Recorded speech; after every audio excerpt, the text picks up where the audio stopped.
একা একা আসছো না গার্লফ্রেন্ড আছে? এই তো আমরা তিনজনে আসছি, আমাদের কোনো গার্লফ্রেন্ড তাই নেই। ব্যাচেলার লাইফটা আসলে খুব কষ্টের, কিন্তু ভাইয়া পার্কে কেমন লাগতেছে আপনাদের? খুব ভালো লাগতেছে তাই না? গ্রামের ভেতর ন্যাচারাল পার্ক তাই না? হ্যালো ভিউয়ার্স, আসসালামু আলাইকুম। আলামিন কে নীল।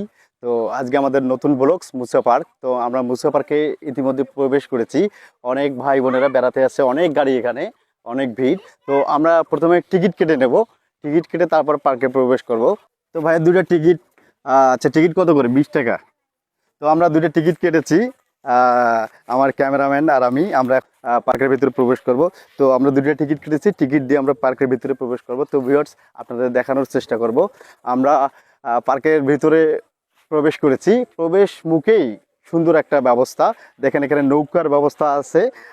তো পার্কের ভিতর ঢুকতেই কিন্তু একটা অন্যরকম অনুভূতি। এখানে একটা রেস্ট হাউসের মতো রয়েছে মুখে, যে দেখুন এখানে একটা অন্যরকম ফিলিংস, অনেক সুন্দর একটা জায়গা। আর আপনাদের আরও দেখানোর চেষ্টা করব। এখানে পার্কের পুকুরের ভেতরে অনেক সুন্দর প্রজাতির মাছ রয়েছে, যেখানে চাইলেও কিন্তু আমরা গ্রামের ভেতরে এই মাছগুলো উপভোগ করতে পারি না। তো মুসা পার্কে সুন্দর ব্যবস্থা করা হয়েছে, মাছগুলো কিন্তু আমার সাথে খেলতেছে এবং আমিও মজা নিচ্ছি। তো পার্কের নাম হচ্ছে মুসা পার্ক। মুসা পার্কের অবস্থান বললাম যে নীলফামারী সদর দুহুলি বাজার থেকে 100 গজ উত্তরে। তো আমি এসেছি, অনেক আপুরে এসেছে, অনেক সবাই ফটোশ্যুট নিয়ে ব্যস্ত। তো আমি আপনাদের দেখানোর চেষ্টা করছি যে ভাইয়া পার্কে কেমন লাগতেছে আপনাদের? খুব ভালো লাগতেছে তাই না?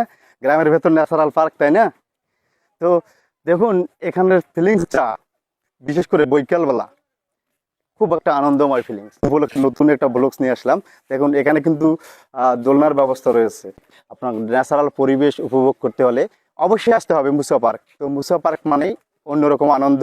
দেখুন মুসা পার্কের যেটা বিশেষ আকর্ষণ, আপনাদের ছেলে মেয়ে অথবা বন্ধু বান্ধব যে বিয়ে অনুষ্ঠান হয়, এখানে কিন্তু গায়ে হলুদের একটা ব্যবস্থা রয়েছে।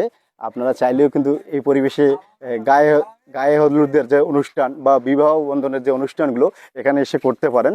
তো আপনাদের আমি ভিডিওর মাধ্যমে সেই পরিবেশগুলো দেখানোর চেষ্টা করতেছি। সিনিয়র ভাইরা জুনিয়র ভাইরা বেড়াতে আসছে। ভাই কেমন লাগতেছে মুসা পার্ক?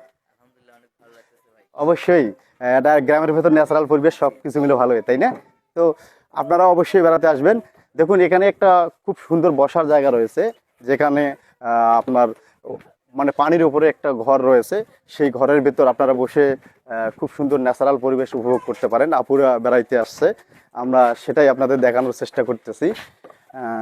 এখানের পরিবেশটা কতটা যে ভালো এবং ন্যাচারাল পরিবেশ, সেটা আমি আপনাদের বলে বোঝাতে পারবো না। তো আমি ন্যাচারাল পরিবেশগুলো কিন্তু উপভোগ করতেছি।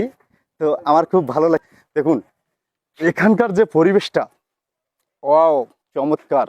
আপনাদের যে ছোট বাবুরা থাকে, বাবুদের নিয়ে দেখুন এখানে একটা দোলনার আয়োজন করা হয়েছে, যে দোলনাটা আপনার বাবুরা উঠলে, দোলনার উপরে উঠলে অনেক আনন্দ পাবে এবং মজা পাবে, সেরকমও ব্যবস্থা রাখা হয়েছে। এখানে সব বয়সের মানুষের একটা আনন্দ বিনোদন দেওয়ার উপযোগী পরিবেশ রয়েছে। আমি সেই পরিবেশগুলো আপনাদের দেখানোর চেষ্টা করতেছি। তো কেমন হচ্ছে আমি আপনাদের ঠিকমতো বুঝাইতে পারতেছি কিনা জানি না। তো ওই পরিবেশগুলি আপনাদের মাঝে তুলে ধরার চেষ্টা করতেছি। দেখুন সবখানে কিন্তু মোটামুটি দোলনার ব্যবস্থা রয়েছে। আর এখানে আপনারা চাইলেও কিন্তু গোসল করতে পারেন, যে ন্যাচারাল পরিবেশ গ্রামের। এখানে একটি ফাস্টফুডের দোকান রাখা হয়েছে। এখানে আসার পর আপনারা ফাস্টফুডের দোকান থেকে সব কিছু সংগ্রহ করে নিয়ে আপনারা খাওয়ার সুন্দর ব্যবস্থা রয়েছে। আমি আপনাদের দেখানোর চেষ্টা করব ফুল পার্কটা ঘুরে ফিরে। দেখুন এখানে পুকুরের ওপর যে ফাস্টফুডের দোকানটা রয়েছে, ছোট ভাইরা কিন্তু খুব মজা নিচ্ছে এবং আনন্দ পাচ্ছে তাই না ভাই? তো আপনাদের সাথে আমি এই ভিডিওটা শেয়ার করব। তো একা একা আসছেন, বান্ধবী নাই? না ভাই, ভাই এই ব্যাচেলার লাইফটা আসলে খুব কষ্টের, কিন্তু